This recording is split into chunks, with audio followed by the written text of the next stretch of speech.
From downtown Detroit, Local 4 News at 5 starts now. President Trump condemns hate. Racism is evil, and those who cause violence in its name are criminals and thugs. But now some say his harsh criticism comes far too late. Sorry just isn't enough. Because of Mr. Guzina, I no longer have my soulmate and my children no longer have a father. Heartbreak in a Detroit courtroom as the devastated widow of a Detroit police officer addresses his killer. But we begin with breaking news in France. Police say they believe a driver intentionally drove into a pizzeria about 30 miles outside of Paris and a child was killed. A spokesperson for the French Interior Ministry says the driver has been arrested. 7 other people were injured in that attack. We will continue to follow this and bring you updates as we get new information. And our other top story tonight, October 28th of last year, Officer Myron Jarrett was hit and killed while responding to a traffic stop. Today, the man who was behind the wheel heard just how much pain he's caused. With emotions running very high today, Officer Jarrett's widow, Sasha, spoke just a short time ago. And she did it as her husband's killer, Stephen Guzina, looked on. Coco McAvoy is live downtown tonight. Coco, Guzina apologized in court.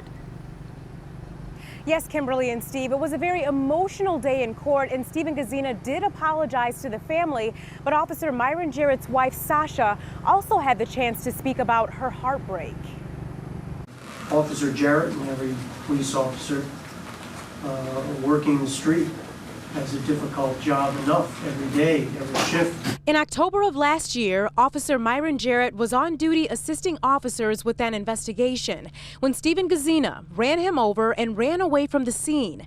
During Guzina's sentencing today, Officer Jarrett's wife spoke about that awful night. I cannot describe the feeling in my stomach when I opened my front door to see Sergeant Johnson standing there to tell me I need to come to the hospital.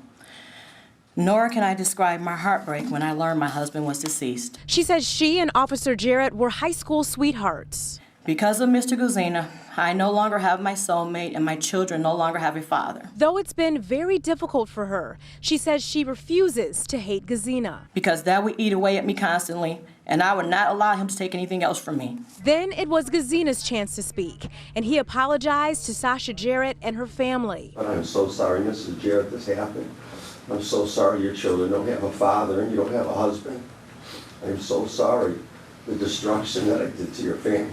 Now Guzina will spend more than a decade in prison for his reckless actions that claimed the life of Officer Myron Jarrett. And Guzina was sentenced to at least 16 years behind bars. 2 other officers were involved in the crash that day, but they were not injured. Back to you. 16 years behind bars, is that the maximum amount that he can get? No, Kimberly, the maximum amount he can get is 20 years in prison, and he won't be eligible for parole until he's 71 years old. Yeah.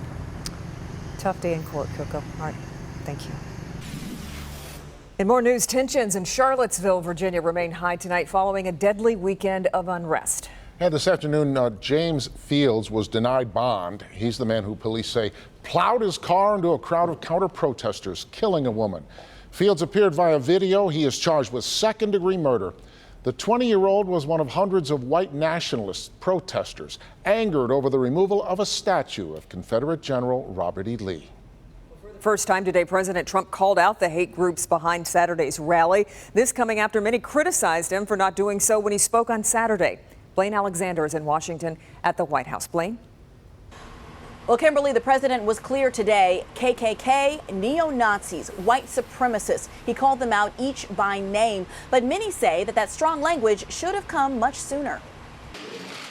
Today, in his strongest terms yet, President Trump condemning the weekend violence in Charlottesville, Virginia, calling out the hate groups by name. Racism is evil, and those who cause violence in its name are criminals and thugs, including the KKK, neo-Nazis, white supremacists, and other hate groups that are repugnant to everything we hold dear as Americans. That statement standing in stark contrast to his initial comments on Saturday, suggesting everyone was responsible after a white supremacist rally ended with a deadly car attack on a group of counter-protesters. Hatred, bigotry, and violence on many sides.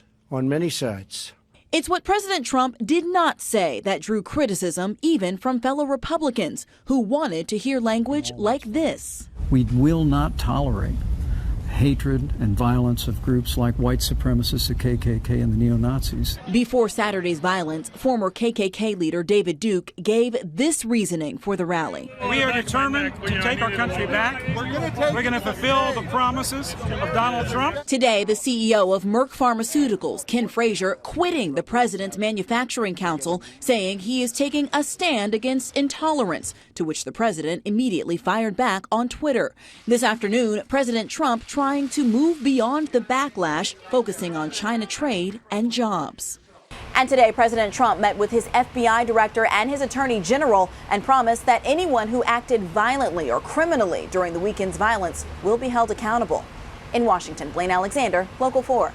Thank you, Blaine. Ahead here at 5:30, much more from Charlottesville, including what a former teacher is saying about the accused killer's past. Now to brand new information into a deadly stabbing overnight on Detroit's west side. This happened on Appeline Street near 7 Mile and West Outer Drive. Police say a pregnant woman with mental issues fatally stabbed her 56-year-old mother. It happened inside their home. Jason Colthorpe joins us now. Jason, do we know what led up to this violence? We still don't know that, Steve, actually. And I did talk to a neighbor who told me she'd had some conversations with this mother, and she got the sense there was trouble between the mother and daughter, basically over the mother wanting the daughter to move out, but getting further answers and trying to nail that down difficult because, as of today, that mother is dead and her daughter is in the psych ward. And something like this to happen, it's shocking, and not only that, it's scary. Neighbors in disbelief today after 56-year-old Pandora Cameron, also known as Pandora Hassan, was stabbed in the chest, police say, by her 32-year-old daughter, who also lived at the home on Appeline. It happened just before midnight. Hassan Cameron was rushed to the hospital where she was expected to survive, but suddenly she went into cardiac arrest. They've arrested the daughter and the mom was killed. Oh, I see. Oh, my God. Neighbors often saw the daughter sitting outside but didn't know she was 6 months pregnant or bipolar, as she was described to us. No, I couldn't tell she was, I didn't know she was pregnant. I didn't know she was the daughter. She was a young lady sitting in that white chair right there. Okay. I'm sorry that happened, but you never know what's on people's minds, do you? And again, that daughter undergoing psychiatric evaluation at the hospital currently and in custody. Police still trying to figure out not only what led up to this, but how this went down. They couldn't even say if this woman in custody is injured herself or if there was any injuries to her baby. Back to you. Jason, I would imagine any charges have to come after the evaluation. How long a process is that, that psychological evaluation? It'll be 3 days, and actually they could arraign her before then. It's not unheard of. It would be from her hospital bed. But if it is after that, it is a 3-day period where they go through this evaluation, and the likelihood is she could be arraigned right after that. Yeah. Steve. All right, Jason Colthorpe, thank you. An update now to the case involving Macomb County Clerk Karen Spranger, where a judge has now removed herself from hearing the case.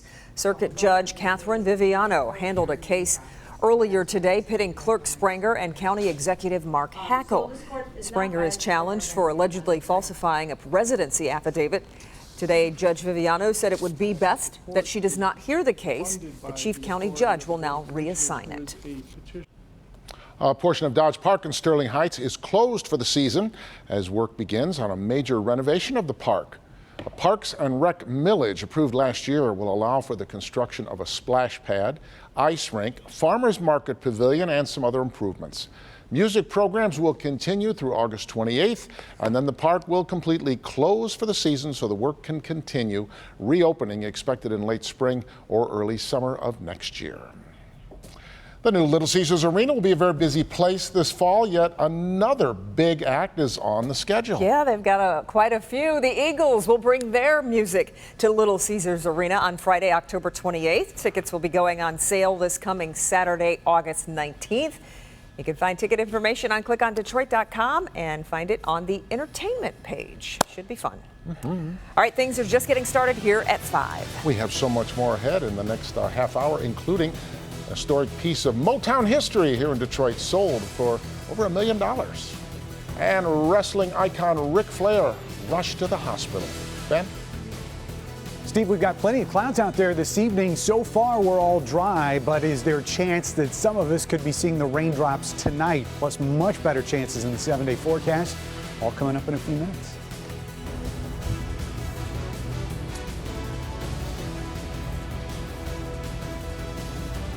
And Ben, as you know, glasses like these offering protection to some during the upcoming solar eclipse, but not all glasses created equal. Some could do more harm than good. How to protect yourself, we're live after the break. Okay, Hank, we'll talk to you then. But first, a growing problem that's putting tourists in danger. What Mexico is now doing to stop the flow of dangerous black market alcohol. That's next. America new at 6. Doctors are calling what happened to an 8-month-old girl child abuse. We'll tell you why those charges could get much more serious. And a $100,000 heist of an armored car in Macomb County will show you who is in custody. One woman's death has forced an update now to the State Department's Mexico Safety and Security Guidelines. Mexican officials seized 10,000 gallons of alcoholic beverages from one company that supplies liquor to resorts there. An additional 91 gallons were confiscated from 2 businesses for unsanitary conditions and bad production practices. At one of those resorts where a 20-year-old woman drowned, vacationers are now urged to avoid excessive alcohol consumption. All right, a Help Me Hank special report right now. The solar eclipse is going to be quite the sight, but before you make any plans, there are some important things you need to know to keep you and your family safe. Consumer investigator Hank Winchester is live at the Michigan Science Center, where many people can watch the eclipse. But Hank, you're talking about scammers that are flooding the market with those phony glasses that you showed us. Yep, Kimberly, you're right. The Michigan Science Center will have an event on Monday, and we're talking about these glasses. You know, whenever we have a big national event like this, unfortunately, it draws a lot of attention, some of it negative, and scammers taking advantage of that, selling phony glasses like these that not only don't offer the right protection, but also rip you off. Before and after the eclipse reaches what's called totality, the outer atmosphere of the sun will produce enough light intensity that it could damage your vision. And even though Detroiters won't get to see the full eclipse, our eyes could still be in danger. The problem with that is if you stare directly at the sun or at an eclipse, it can cause permanent damage to the eye. So you do need special glasses that will help filter out those harmful rays. But before you head online, beware of the phony ones. Amazon is taking action, issuing refunds right now to customers who bought their eclipse viewing glasses from a manufacturer that does not comply with industry standards. Amazon also removed several listings for knockoff glasses on the website. So how do you know if your glasses are the real deal? So they're silver on the front, black on the back side. They'll have official markings here. Those markings are important. Look for this ISO logo, which means it meets the International Safety Standard. Also, these numbers in writing, 123, 122. Then you know you have the right pair. If you're still unsure, there's something you can do. Put on your glasses and then look directly at the sun, or maybe even a light bulb. You should only be able to see the light from the sun, not the clouds around it or the lampshade near a lamp. That's how you know your glasses will protect you. Other tips: if the lenses are scratched or wrinkled, they're not safe, and toss them if they're more than 3 years old. Most places are handing out glasses for about $5. Some, like Warby Parker in Detroit, giving glasses away for free. So if a place is charging you big money, you may be getting ripped off. And for more information about which glasses are the real deal and offer real protection and which ones are actually a scam, you can head to the Help Me Hank page at clickondetroit.com. Again, next Monday, events being held all over the country and here in Metro Detroit, here at the Michigan Science Center, Cranbrook, the University of Michigan. We're live here tonight. Hank Winchester, back to you. And Hank, just to be clear, you have to have those special glasses. You can't use your regular sunglasses, right? No, right, absolutely right. Your regular sunglasses will not offer the protection you need. Make sure you're buying the right protective gear and look for the labeling. Look for that ISO code inside the glasses. That way you know they will give you the protection you need. Right. Okay, Hank, we appreciate it. I try never to be jealous of Ben. But with regard to the eclipse, it's hard. Yeah, you're getting to go someplace special for this. Yes, we are going to be going down to Hopkinsville, Kentucky, which is right on the path of this total eclipse. We're going to be down there on Sunday and Monday to bring you all the events, because this really has turned into a weekend for cities that lie on the path of this eclipse. They're estimating over 100,000 people in this small town. Wow. What a boost to the economy of these small towns. Exactly, because you're going to have to pay in some cases to... Everything's going to cost. Somebody's making money off this. Of course. But also tonight at 11, we'll start our series of special reports with exactly what's going to happen for folks here in Detroit. Yeah. And of course, more on the health aspect of that and why you need those glasses. Those special glasses, yep. Because they're stylish too. Oh, yeah, right. Let's check out 4 Live radar, because we do have plenty of clouds out there. Hopefully we will not be seeing those next Monday when the eclipse rolls around. Not much to look at though rain-wise. In fact, that one shower that we were watching in parts of Shiawassee County is pretty much fizzled. There's some thunderstorms here north of Mount Pleasant. All of that's heading out towards the lake. There may be a couple things, a couple showers or a thunder shower develop as we get into the evening hours, but generally that's going to be in our north zone if we see it, and I think most of us are going to stay dry. Whoa. Look at that. We got another spider hanging out on the lens. 80 degrees outside right now. We got a southeast wind at 9. Relative humidity is at 48%.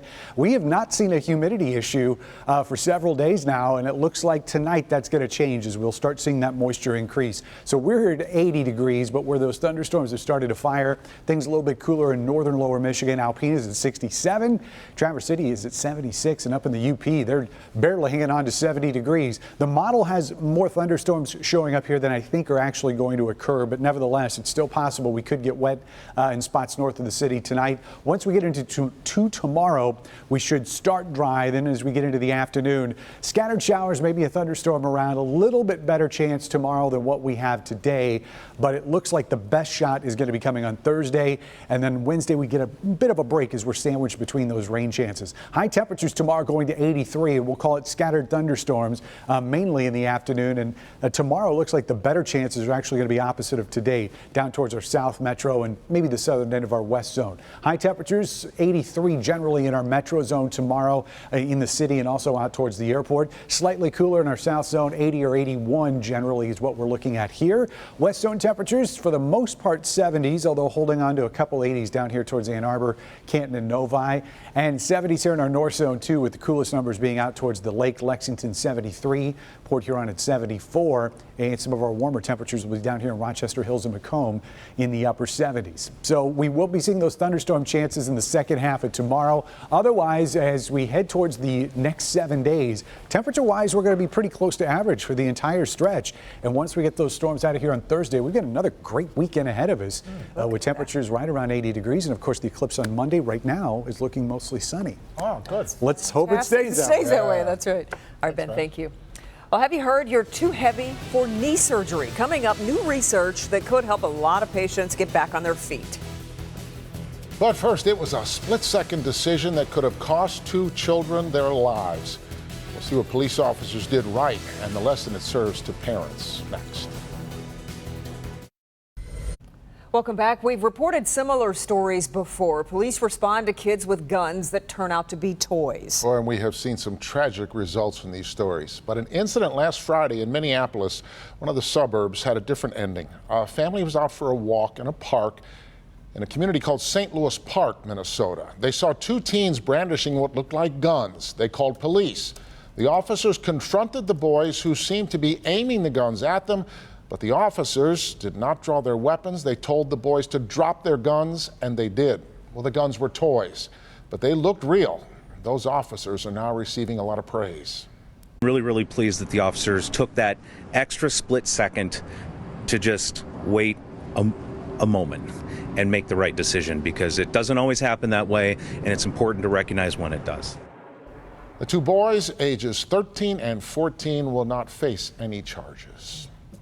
A man who suffered multiple injuries falling into a sinkhole in Philadelphia is now calling on the city to provide a proper cover for the hole. Firefighters rescued 58-year-old Eugene Clark late Saturday night. According to Clark, he fell into the sinkhole when he was putting traffic cones around it.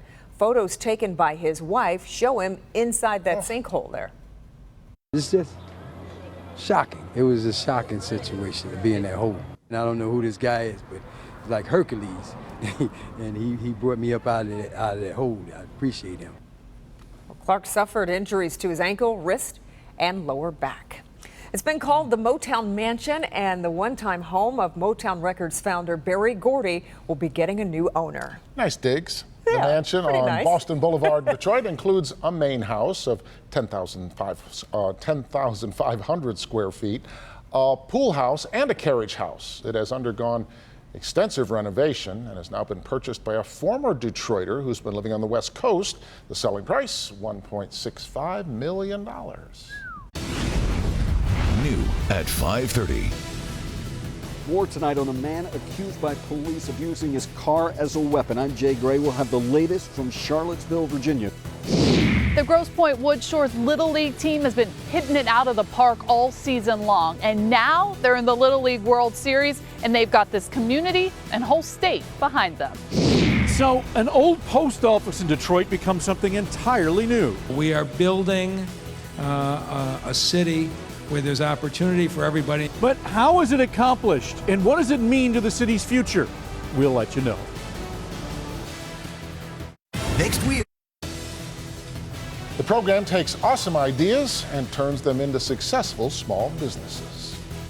Motor City Match provides cash grants to help get creative small businesses off the ground. And today, 13 new businesses got word they are splitting $500,000 to get up and running. Rod Maloney was at today's announcement. He joins us now live. Lots of happy people over there, Rod. Yeah, hi, we're here at shed number 3 at Eastern Market. Take a look behind me here because you can see people getting ready to come out here and talk to the business people who are winning these grants as the mayor is trying to rebuild this city. The vast majority of Motor City Match grants go to Detroiters of color.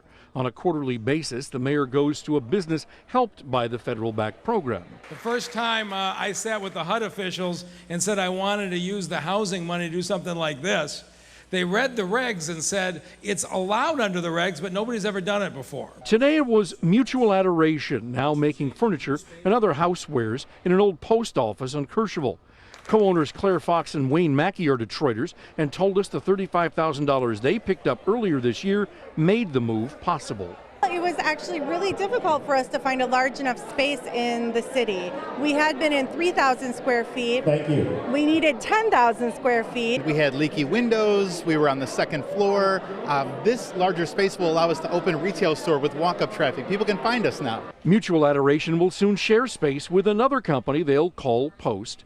Motor City Match looks for up-to-date and code buildings around the city and matches them with entrepreneurs who could use a leg up to get up and running. Among the winners today were a pizza shop, a microbrewery, a nail salon, and a finished carpentry business. We have a beautiful dust collection system that we wouldn't have been able to afford without Motor City Match. We have new planers and jointers and woodworking tools that we didn't have before. Now, what the mayor says that he likes about this is that he can give the checks away in, say, August, and by, just after Christmas time, he can give away the next ones in businesses that were just started with the last set of checks. Kind of a neat rolling theme here. And he tells us that there's only one business person out of the 87 grants that they've done that didn't go ahead and build a business that is still running because, well, she didn't want to be in the business anymore, but the rest of them are all thriving. Back to you. So, Rod, how much money has the program given out? The number is $4 million, almost $3.9 million, and they've been spreading this out and feeling like they're getting some real momentum in the city. They're all over the city, as you saw on the map, and it's one of those things that they say they want to keep doing because there's a lot more room to grow. Motor City Match making a really big impact. All right, thank you very much, Rod. It's another day of tension in Charlottesville, Virginia. The man police say is responsible for that deadly weekend attack with his car faced a judge this afternoon. Jay Gray is following the story and joins us from the park in Charlottesville where it all started. Jay? Hey there, good evening. This is where it all started. Alt-right groups saying they were here to protest the removal of this Robert E. Lee statue. Counter-protesters saying that was just an excuse to spread hate. The debate over this statue has faded away now after the horrific events of the weekend. They staged a bomb fight and you lost! A fourth day of confrontations and conflict outside the courthouse in Charlottesville, while inside, James Alex Fields Jr., the man police say used his car as a weapon during a deadly weekend attack, appeared on closed-circuit TV, arraigned on charges that include second-degree murder. We are learning more about the 20-year-old from Ohio, a former high school teacher now saying Fields was outspoken about his political beliefs. He thought the Nazis were great and what Hitler did was great, and this whole white supremacy, racial dominance thing, he was into that. He said little during the brief hearing and was not required to enter a plea. White nationalist Matthew Heimbach blamed authorities for the death of 32-year-old Heather Heyer. This is on the hands of the city government, of the police, and the radical left. Do you have any accountability for this death at all? Not at all. And continued saying alt-right neo-Nazi marchers were the victims during a clash with counter-protesters. We were attacked. Nazis, no! His message was met with a rebuff that built to a frenzy, with Heimbach forced from the courthouse steps. While just a few blocks away, a memorial at the crash scene continues to grow, along with this community's resolve.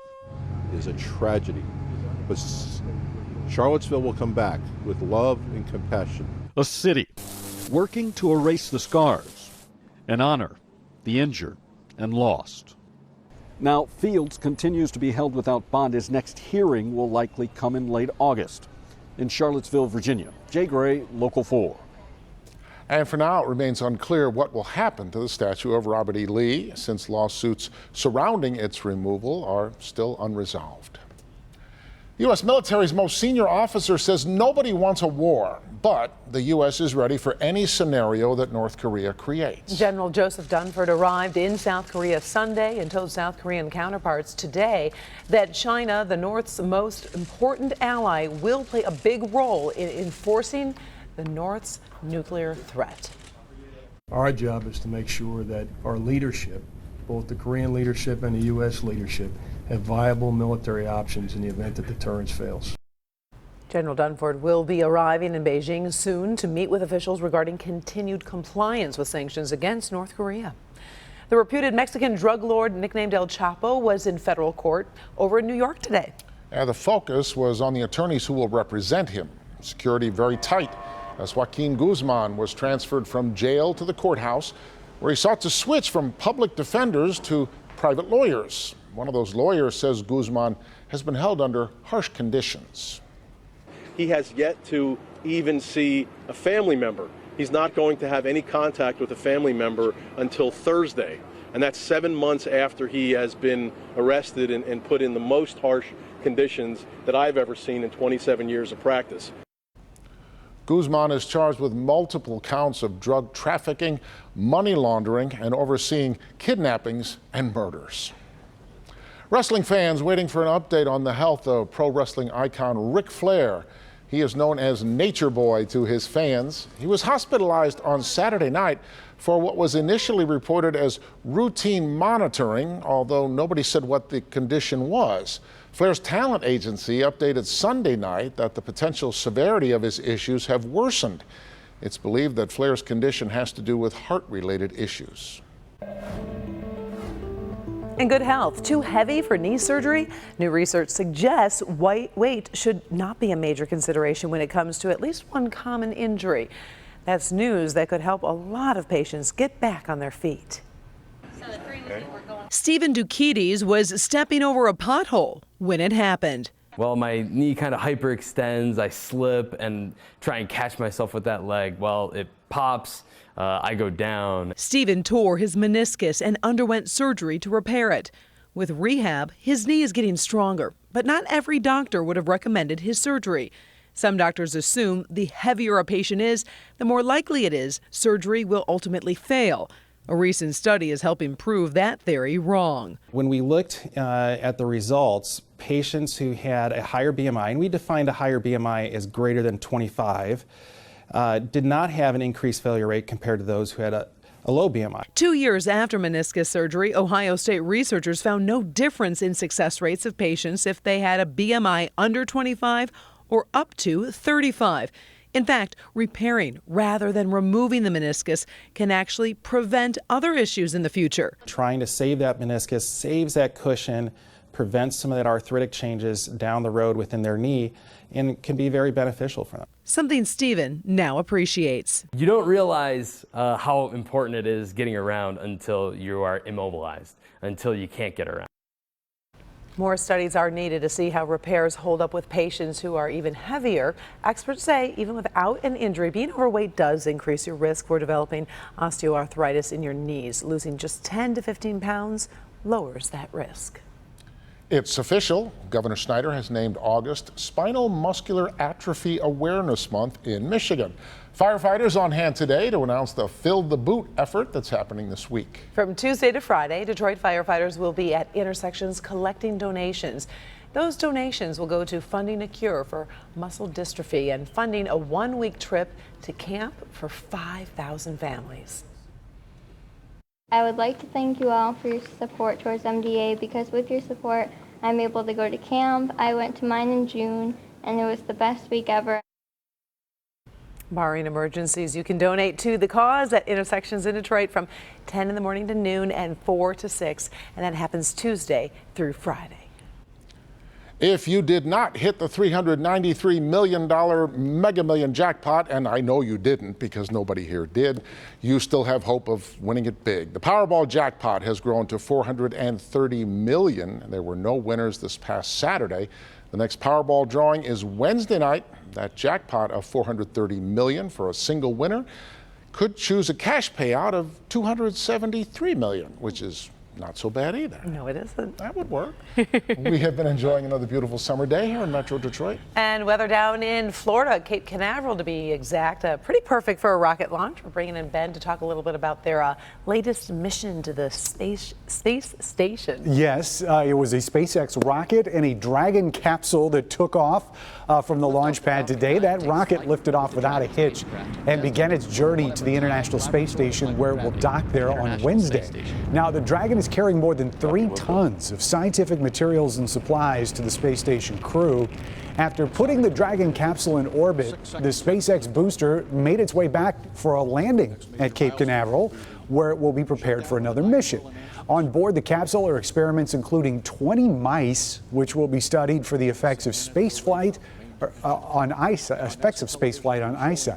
There are also proteins for studying Parkinson's disease, and that research is being done on behalf of the Michael J. Fox Foundation. So all that important stuff, they actually found room to put a small supply of ice cream cups there, so the crew on the space station had a sweet treat to go with it. A little bit of Traverse City cherry ice cream. Yeah, Wouldn't that be nice? Could be, yeah. You never know what flavor. Excellent. All right, thank you, Ben. Thanks, Ben.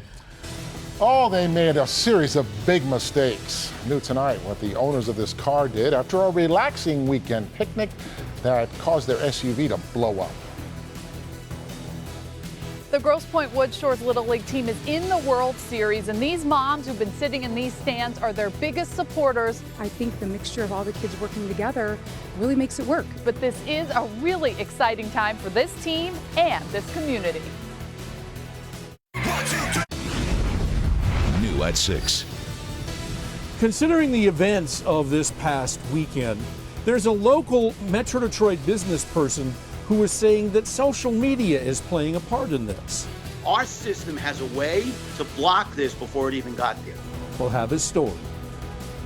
All right, thank you, Rod. Plus, stressed at work. There are new numbers showing how many Americans feel overwhelmed or burned out by their jobs. That's new at 6 in Good Health. So if I told you a Detroit baseball team is going to the World Series, you'd say, well, I know it's not the Tigers, so I'm a little bit stumped. So I'll help you out here. The Grosse Pointe Wood Shores Little League team, and they are taking a 4-game winning streak to Williamsport in hopes of bringing a title home with them. Jamie Edmonds caught up with some very excited and very nervous moms. Back at the start of the Little League season worldwide, there were 7,000 teams. And now it's just down to 16 teams in the Little League World Series. The team from Grosse Pointe Wood Shores is one of them. And this is where the magic started, right here on this field. Boggs, the comebacker, Flom to first, and Michigan has won the ball game. The Grosse Pointe Wood Shores Little League team has been on a magical run ever since. Row the boat. The state champions won 4 straight for the Great Lakes Regional Championship last weekend, and now it's on to the World Series. Congratulations to the boys from Michigan. They're headed to Williamsport 1. Back at home, we caught up with some of their biggest supporters. The car, the shirts were a dead giveaway. Boys all call me William's grandma. My son is William Flom as well, Will Flom. My husband is the manager, Jason Hill, and our son is number 8, Drew. His son is Matthew Green, and he is a pitcher and plays second and short. Behind every great Little Leaguer is a mom or grandma cheering them on. But it's not just family that's following. It's everyone from the Grosse Pointe community to the state of Michigan. The whole community is joined together in this. So everybody is rooting for our kids. We've had a video from PJ Fleck from University of Minnesota sent to us. We've had other Tigers sending comments. People that we haven't spoken to in 20 years are sending our kids well wishes. It's really awesome. 13 12-year-olds creating a buzz and excitement for so many. These moms say they'll do all they can from the stands in Williamsport to keep it going. After we lost our first game, we changed everything up, changed our clothes, then we found new lucky spots. So every game that we won, we had to stay in the same spot, do the same cheers. Very superstitious. In Grosse Pointe, Jamie Edmonds, Local 4.